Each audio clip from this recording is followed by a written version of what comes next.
Assalamualaikum warahmatullahi wabarakatuh, sahabat yang dirahmati Allah Subhanahu wa Ta'ala.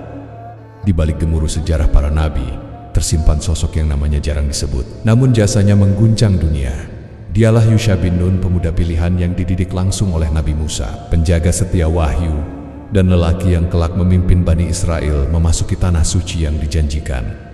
Ketika umat mulai goyah, ketika musuh semakin angkuh, Yusha tampil bukan hanya sebagai panglima, tetapi sebagai hamba Allah yang diberi karomah luar biasa. Di bawah kepemimpinannya, matahari pernah diperintahkan untuk berhenti, memberi waktu bagi kemenangan kaum beriman. Inilah kisah seorang penerus, seorang murid yang menggenapi perjalanan gurunya, kisah Yusha bin Nun, penakluk Baitul Maqdis, pemuda pemberani yang ditakdirkan meneruskan misi agung Nabi Musa. Bagaimana kisahnya? Yuk kita simak sampai akhir. Namun, sebelum lanjut, mari kita sempatkan untuk bersolawat dan menulis solawat kepada baginda kita Nabi Muhammad SAW di kolom komentar. Dan insya Allah akan menjadi bukti kecintaan kita kepada Rasulullah SAW untuk mendapatkan syafaat kelak di akhirat. Dan saya banyak terima kasih kepada sahabatku semua yang telah like, komentar, dan subscribe ke channel ini. Saya doakan semoga kita semua dalam keadaan sehat walafiat dan diberi rezeki yang melimpah oleh Allah Subhanahu wa Ta'ala. Amin amin ya robbal alamin. Nabi Yusha alaihissalam adalah salah satu utusan Allah yang hidup di masa Nabi Musa alaihissalam. Dialah sahabat setia Nabi Musa yang ikut mendampinginya ketika hendak bertemu dengan Nabi Khidir.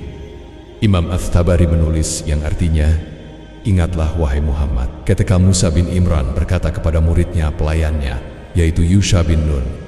Keterangan ini semakin kuat dengan adanya hadis Nabi Muhammad SAW yang menyebut nama Yusha bin Nun secara jelas dalam kisah perjalanan Nabi Musa mencari Nabi Khidir. Kemudian Nabi Musa dan muridnya yang bernama Yusha bin Nun berangkat hingga keduanya sampai pada sebuah batu dan menyandarkan kepalanya. Hadis riwayat Imam Al-Bukhari. Dalam Al-Bidayah wan Nihayah, Imam Ibnu Katsir membahas secara khusus tentang Yusha bin Nun dalam bab kenabian Yusha dan kepemimpinannya atas Bani Israel setelah wafatnya Nabi Musa dan Nabi Harun.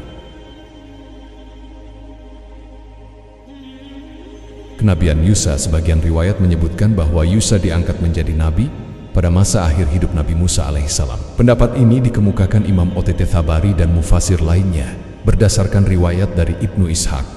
Adapun riwayat yang disebutkan oleh Ibnu Jarir dan para ahli tafsir lainnya dari Muhammad bin Ishaq bahwa kenabian dipindahkan dari Nabi Musa kepada Yusha pada akhir hayat Nabi Musa alaihissalam. Nabi Musa sering mendatangi Yusha dan bertanya kepadanya tentang wahyu Allah berupa perintah dan larangan. Hingga suatu ketika Yusha berkata, "Wahai kalimullah, dulu aku tidak pernah menanyakan kepadamu tentang wahyu yang Allah turunkan, sampai engkau sendiri yang menceritakannya kepadaku." Maka saat itulah Nabi Musa mulai tidak menyukai kehidupan dan mencintai kematian. Namun, menurut Imam Ibnu Katsir, riwayat ini perlu ditinjau kembali. Sebab, menurut data yang kuat, Nabi Musa tetap menerima wahyu langsung dari Allah hingga wafatnya. Beliau menyimpulkan, jika memang riwayat ini benar berasal dari Ibnu Ishaq, kemungkinan besar sumbernya adalah cerita-cerita ahli kitab.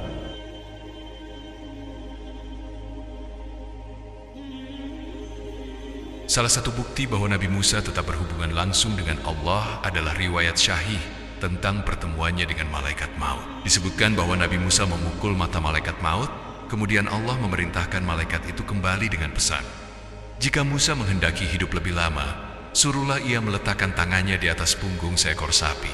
Setiap helai bulu yang tertutupi tangannya akan menambah 1 tahun umur." Musa bertanya, "Lalu setelah itu apa?" Malaikat menjawab, "Kematian." Musa pun berkata, "Kalau begitu, matikan aku sekarang saja ya Rob."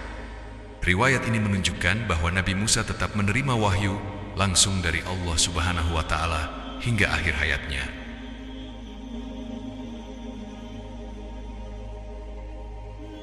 Setelah Nabi Musa dan Nabi Harun wafat, Yusha bin Nun memimpin Bani Israel. Mayoritas ulama berpendapat bahwa Nabi Harun wafat 2 tahun sebelum Nabi Musa. Imam Ibnu Katsir mencatat, artinya Nabi Harun wafat di padang Tih sebelum Musa. saudaranya sekitar 2 tahun lebih awal. Setelah itu Nabi Musa pun wafat di padang Ti sebagaimana telah disebutkan. Nabi Musa sempat memohon kepada Allah agar didekatkan ke Baitul Maqdis dan permohonannya dikabulkan. Maka yang membawa Bani Israel keluar dari padang Ti dan memimpin mereka menuju Baitul Maqdis adalah Yusha bin Nun. Ahli kitab dan para sejarawan menyebutkan bahwa Yusha menyeberangkan Bani Israel melewati sungai Yordan hingga sampai ke kota Yeriho Ariha, salah satu kota paling kuat pertahanannya, paling tinggi bangunannya, dan paling padat penduduknya. Yusha mengepung kota tersebut selama 6 bulan. Padang Ti berada di antara Mesir dan Palestina, umumnya diyakini berada di sekitar semenanjung Sinai, Gurun Sinai. Di tempat inilah Bani Israel tersesat selama 40 tahun setelah diselamatkan Allah dari kejaran Fir'aun. Peristiwa ini terjadi karena mereka menolak perintah Allah untuk memasuki dan membebaskan Baitul Maqdis dari kaum yang kejam dan bengis. Mereka takut menghadapi kekuatan kaum tersebut, bahkan berkata, "Wahai Musa, kami tidak akan pernah memasukinya selama mereka masih ada di dalamnya. Karena itu pergilah engkau bersama Tuhanmu dan berperanglah kamu berdua. Biarlah kami tetap menunggu di sini saja."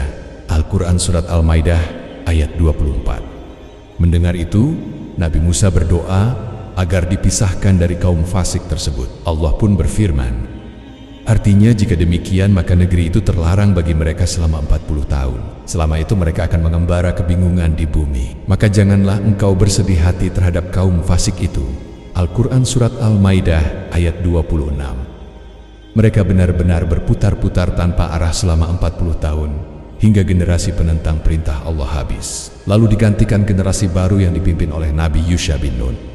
Sayyidina Ibnu Abbas ketika menafsirkan ayat ini berkata, mereka berkelana di bumi selama 40 tahun. Setiap hari mereka berjalan tanpa pernah menetap. Allah menaungi mereka dengan awan di padang Ti dan menurunkan mana dan salwa untuk makanan mereka. Lalu wafatlah Harun alaihissalam. Kemudian 3 tahun setelahnya wafat Musa kalimullah alaihissalam. Allah mengangkat Yusha bin Nun sebagai nabi dan khalifah menggantikan Musa bin Imran. Kebanyakan Bani Israel meninggal di tempat itu selama masa tersebut. Setelah masa hukuman 40 tahun berakhir, Nabi Yusha memimpin generasi baru Bani Israel keluar dari padang Ti. Mereka menyeberangi sungai Yordan menuju kota yang pertahanannya sangat kuat, yaitu Yeriho Ariha. Nabi Yusha mengepung kota itu selama 6 bulan, hingga akhirnya berhasil menaklukkannya. Setelah itu, ia menaklukkan kota demi kota hingga mendekati Baitul Maqdis. Disebutkan bahwa Nabi Yusha berhasil mengalahkan 31 kerajaan di wilayah Syam dalam ekspedisi menuju Baitul Maqdis. Ketika sampai di Baitul Maqdis, Nabi Yusha mengepung kota tersebut pada hari Jumat menjelang Asyar. Jika matahari terbenam, maka sudah masuk hari Sabtu, yang saat itu wajib digunakan hanya untuk beribadah. Karena itu, Nabi Yusha berdoa, "Engkau matahari diperintahkan, dan aku pun diperintahkan. Ya Allah, tahanlah matahari untukku." Maka Allah menahan matahari hingga kota itu berhasil ditaklukkan. Rasulullah SAW bersabda, artinya matahari tidak pernah ditahan untuk seorang manusia pun kecuali untuk Yusha ketika ia berjalan menuju Baitul Maqdis. Hadis riwayat Ahmad. Setelah memasuki kota, Nabi Yusha dan pengikutnya mengalahkan kaum Jabarin, kaum perkasa dan bengis yang selama ini ditakuti Bani Israel. Para mufasir menjelaskan bahwa kaum ini memiliki fisik besar, kejam, dan suka memperbudak bangsa lain. Dalam tafsir At-Tabari disebutkan, karena dahsyatnya kekuatan dan besarnya fisik mereka, sebagaimana diriwayatkan, mereka telah menundukkan seluruh bangsa lain selain mereka.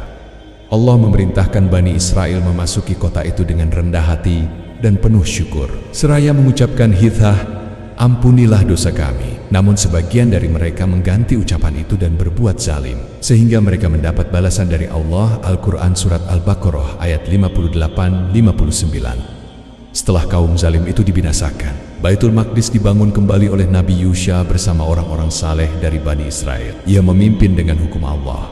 Dari sinilah cikal bakal kerajaan besar yang kelak dipimpin Nabi Daud dan Nabi Sulaiman. Dengan demikian Nabi Yusha bin Nun merupakan peletak dasar kemajuan Bani Israel di Tanah Suci.